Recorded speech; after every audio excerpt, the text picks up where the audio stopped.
De rien. Bonjour. Première question, c'est quoi les consignes concernant la récupération quand on a des matchs comme ça aussi rapprochés? Très concrètement, c'est quoi? Bah, concrètement, c'est bien dormir pour commencer. C'est très important. Faire les soins qui sont à disposition, le massage, etc. Et surtout bien manger aussi. Éviter les fast-food, etc.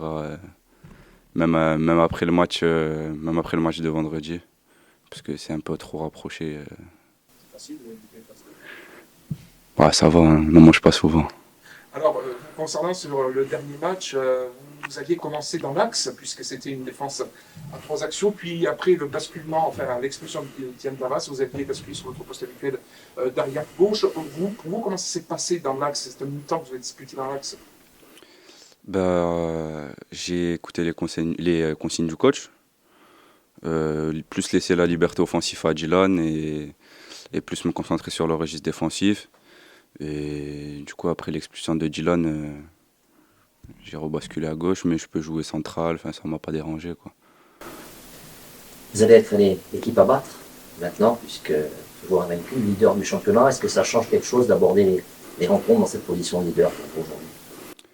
Bah, pour nous, on va pas dire que ça change quelque chose, mais on va aborder les matchs comme on les aborde d'habitude, avec la détermination. On va garder notre sang-froid et pas s'enflammer parce que c'est le début du championnat.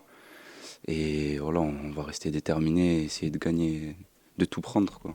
Est-ce que vous pensez que les autres vont vous voir autrement maintenant? C'est possible, je pense, vu les bons résultats qu'on fait. Mais voilà, nous, on va essayer de continuer à gagner nos matchs. Le fait d'enchaîner 4 jours après le match du Paris FC contre Dunkerque, ça permet de rester concentré, de ne pas converger sur le match qu'il y a eu. On est directement au boulot. Ouais, c'est ça, exactement. Bah, c'est bien ça. Bah, on redescend, on doit mettre un jour ou deux pour redescendre, je pense, d'un bon match comme ça avec une telle ambiance. Et puis repartir comme ça sur un autre match, enfin, c'est toujours mieux pour un footballeur d'enchaîner les matchs. Bah, on est là pour jouer des matchs. L'entraînement, c'est bien, mais les matchs, c'est autre chose. Pour revenir à vous, ça fait quelques semaines que vous êtes acclimaté à Bastia. Notamment, nous avez dit que vous étiez arrivé avec un petit déficit de préparation, ce qui ne vous a pas empêché de vous imposer sur le côté gauche de la défense. Comment vous avez justement encaissé cette arrivée à Bastia et quel est votre rapport avec Donotavno? C'est vrai que j'ai eu un petit déficit au début. Là, j'ai commencé petit à petit à prendre le rythme et là, je me sens très très bien. Et bah, le coach m'a fait confiance directement parce qu'il sait de quoi je suis capable et j'en suis reconnaissant, bien sûr. Et voilà, j'espère lui rendre tout au long de la saison. Après le match, on va dire de très bonne facture face au Paris FC, le coach demande souvent de se remobiliser mentalement. Et on se demande, très simplement, est-ce que ces jeunes, dont vous faites partie, sont capables de se remobiliser mentalement? Ça veut dire quoi aussi ça? Ben, on sait que dans ce championnat, il n'y a pas de match facile. Donc on s'enflamme pas et on a des cadres dans l'équipe comme Christophe Vincent, Madjosti, même Guigi, Placide, etc. qui nous maintiennent aussi mentalement parce qu'il y a beaucoup de jeunes dans le groupe et, et ça nous aide beaucoup à garder la tête froide et voilà, comme j'ai dit tout à l'heure, la saison elle est très longue et il faut pas s'enflammer dès maintenant. Ce match face à Dunkerque, comment vous l'abordez? C'est une équipe qui n'était pas forcément programmée aussi pour être dans le haut du tableau. Elle est sur une bonne dynamique. Ça peut être un match piège aussi. Oui, tous les matchs sont durs à jouer et ben, on va aborder les matchs comme d'habitude. On va rester dans notre registre et voilà, on va essayer de jouer comme on sait jouer sans se mettre de limites. Est-ce qu'il n'y a pas un petit peu dans la tête, vous êtes invaincu, le fait de rester invaincu, est-ce que ça ne met pas un peu trop de pression? Non, c'est un challenge positif, je pense, pour nous tous, surtout en défense. Être aussi, on a pour objectif d'être la meilleure équipe du championnat et voilà, on sait qu'on est capable maintenant, il faut le faire et voilà, j'espère qu'on va le faire. Merci beaucoup. Merci. Benoît Hamdou, bonjour. Bonjour. Alors, le Sporting se remet tout de suite dans le bain, ça permet justement de rester un petit peu la tête vide, de ne pas trop s'enflammer, de se replonger tout de suite dans le championnat. À la tête vide, je dirais pas ça, à la tête pleine, oui. Non, non, dès la fin du match, alors, en tout cas, le staff s'est replongé pour préparer ce match de Dunkerque. Voilà, bien sûr, on a apprécié le moment parce que c'était une belle soirée pour tout le monde, mais à nous de faire une belle semaine maintenant et ça commence par le match de demain à Dunkerque. Nous allons poser la question à votre joueur qui vous précédait. Ce que l'on peut craindre, ce que l'on craint souvent dans ces cas-là, c'est l'excès de confiance. Comment prévenir cet excès de confiance? Lui parler des cadres qui sont dans le vestiaire. Est-ce qu'il y a autre chose de la part du staff? Non, c'est un discours. Bon, on a débriefé le match. Voilà, on discute depuis le départ de ce que sera pour nous une saison aboutie. La saison aboutie, c'est pas de faire 5 matchs invaincus, 3 victoires de nul et de battre le PFC. C'est pas ça. C'est de faire une belle saison au final. Et les bonnes équipes, c'est les équipes capables de répéter les prestations à intervalles plus courts. Là, c'est le cas. C'est pas un problème de. Je suis fatigué là. Je trouve pas le mot. Non, Vous les sentez comment? non, mais déjà mentalement, là, après je reviens à moi, je voulais déjà mentalement, non, on se prendra jamais pour des autres. Ça, c'est une évidence. Après, c'est jamais évident, par contre, de se réinvestir mentalement dans un match 3 jours après. Et ça, par contre, ça demande vraiment, vraiment de la force.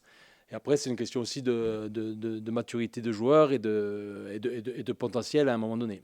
Sur la fraîcheur physique, justement, comment vous les sentez parce qu'ils ont laissé beaucoup d'énergie sur le terrain en jouant à 10 pendant une mi-temps. Comment vous les sentez? Ouais, on a fait vraiment, vraiment un gros match athlétique. Bon, sur le décrassage, l'objectif c'était vraiment la récupération sur ces 2 jours. Hier, on a fait une séance courte, mais elle était bonne. Je me suis posé la question par rapport, pas sur l'enchaînement PFC Dunkerque, par rapport à l'équipe de demain, je me pose plus la question par rapport à l'enchaînement Dunkerque-Annecy, parce qu'il y a encore moins de jours. Le troisième match, c'est le plus difficile. Donc ma réflexion par rapport au 11 de départ demain, elle est plus en rapport au match d'après qu'au match d'avant. Pour ce match, il va sûrement ou peut-être manquer des joueurs. On sait que Dylan Tavares sera forcément suspendu. Qu'est-ce qu'il en est aussi de Guevara? Vous allez forcément être obligé de faire tourner quoi qu'il arrive. Ouais, comme je l'ai dit, on va modifier un peu. Voilà, je veux pas trop modifier l'équipe parce qu'on est sur une belle dynamique. Et les joueurs aujourd'hui ont vraiment fin de terrain, envie de continuer la chose. Sur Guevara, c'était un coup, donc il sera opérationnel et Dylan il sera suspendu. Justement, par rapport au match de demain, c'est une équipe Dunkerque qui reste sur 3 victoires, qui est plutôt portée sur l'offensive. Est-ce que vous seriez tenté peut-être de redémarrer avec ce schéma tactique qui vous a réussi contre Paris pour bloquer peut-être les ailes ou les allants offensifs de Dunkerque demain? Alors, c'est un tout autre match que le PFC, vous l'avez dit. C'est une équipe que je ne connaissais pas, Dunkerque. J'ai vu leurs 4 matchs. Alors, c'est un match même, j'ai été très agréablement surpris. C'est vraiment une bonne équipe qui joue bien au foot, une équipe plaisante à regarder, avec de la qualité technique. Elle maîtrise son sujet, avec un beau 4-3-3 pointe basse. Sur la question du système, voilà, je ne pense pas repartir à 5 demain. Voilà, on va repartir, je pense, à 4. Maintenant, il va falloir, vous l'avez dit, bien gérer leur côté parce qu'ils ont des ailiers et des latéraux qui participent beaucoup au jeu. Concernant la réserve, vous avez dit que Doumé Ouais. est parti jouer. Christoulay aussi. Ouais. Est-ce qu'ils peuvent prétendre? Christoulay, oui.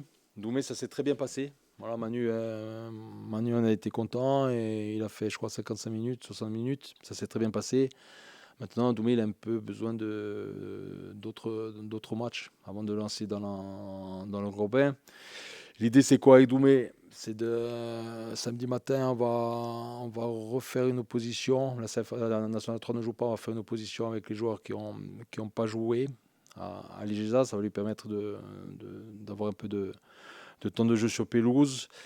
Et on va jouer un match amical sur la trêve internationale aussi, un peu spécialement, pas que, mais un peu spécialement pour lui donner encore du temps de jeu. Et je pense qu'à partir de ce moment-là, après la prochaine trêve internationale, on pourra compter sur lui définitivement. On sait que Vous êtes proche de vos joueurs, mais demain à Dunkerque, vous serez suspendu puisque vous avez pris ce carton rouge. Comment ça change votre approche du match étant donné que vous ne pourrez pas être dans le micromanagement comme vous l'êtes d'habitude? Ouais, ça m'a contrarié là, ce carton rouge, il m'a contrarié. Après, j'ai pas à être là où je suis. J'en suis encore contrarié maintenant, parce que ça me permet pas de me faire mon travail correctement et ça m'embête fortement. Après, je vais me positionner avec Hugo Hans en haut de la tribune, voilà, pour être au calme. Et puis on va communiquer tranquillement avec le reste du staff. Et Miguel il fera le travail comme il a très bien fait sur ce match et on verra combien je prendrai. Vous pensez que vous allez être attendu maintenant sur les terrains? Vous avez ce costume de leader, d'équipe invaincue. Est-ce que ça peut changer la perception des autres équipes? Sûrement. Après, moi, je me pose pas cette question, hein. Je prépare le match comme tous les matchs. J'ai même du mal à me mettre dans la peau d'un leader temporaire, mais d'un leader quand même. Non, je pense que Dunkerque est sur une très bonne dynamique aussi. Donc ils ont vu notre match, ils ont vu nos derniers matchs, ils connaissent nos qualités, ils connaissent aussi nos défauts. Voilà, à nous de continuer la belle série, hein. Voilà, l'objectif, c'est vraiment de faire une très bonne semaine. C'est vraiment l'objectif parce que quand on réussit des séries comme ça, voilà, c'est quand même une série de 5 matchs. Ça arrive pas tous les mois, ça arrive pas tous les 3 mois. Des fois, ça arrive pas dans une saison. Donc, il faut pousser au plus loin la série. Voilà. Et ça, pour pousser au plus loin la série, il faut faire des matchs pleins. Metz, c'était une très belle pelouse. Le Vélodrome aussi, c'était une très belle Ouais. pelouse. Dunkerque aussi, ça a l'air d'être une très belle pelouse. Est-ce que c'est important pour votre jeu? Ouais, comme toutes les équipes, les équipes elles préfèrent jouer sur des bonnes pelouses. Après, la nôtre, là, moi, il faut quand même rendre hommage au jardinier parce qu'elle était dans un état pas possible pour différentes raisons au cours de l'été. Il a quand même réussi à rattraper le coup. Voilà, on va faire Annecy avec celle-là et puis après, il va y avoir un travail qui va être fait dessus et j'espère qu'on retrouvera une meilleure pelouse à la sortie des travaux. Un mot aussi sur les jeunes, entre guillemets, que sont Tom, que sont Ronca. Il y a des joueurs, notamment pour Anthony Ronca, qui avaient été très utilisés la saison dernière. On a vu que leur rentrée elle a fait du bien aussi au Sporting dans le match. Comment on gère justement ces jeunes joueurs corses qui, pour Anthony Ronca, il avait un gros rôle la saison dernière et qui sont des joueurs qui sont capables de sortir du banc aujourd'hui? Moi, j'ai insisté après le match et puis j'ai insisté sur mon retour de match avec eux sur l'importance des rentrants. Voilà, c'est très très important. On ne fait pas une bonne saison avec 11 joueurs. On fait une bonne saison avec un groupe de 20 joueurs, 25 joueurs, avec tout un club, je l'ai déjà dit, avec tout un staff, avec tout un public. C'est ça qui fait les bonnes saisons. Anto, moi j'ai eu une discussion dans la semaine avec lui. Voilà, je lui dis qu'il s'accroche. C'est un garçon de mentalité, c'est un garçon qui a montré qu'on pouvait compter sur lui. J'avais décidé de jouer à 3 défenseurs centraux, mais avec un rôle et un profil différent, parce que c'était Zakaris. Maintenant, la saison est longue et tout le monde aura sa carte à jouer. Et la bonne saison, elle passe par des comportements et des attitudes comme celle d'Anthony et de Félix.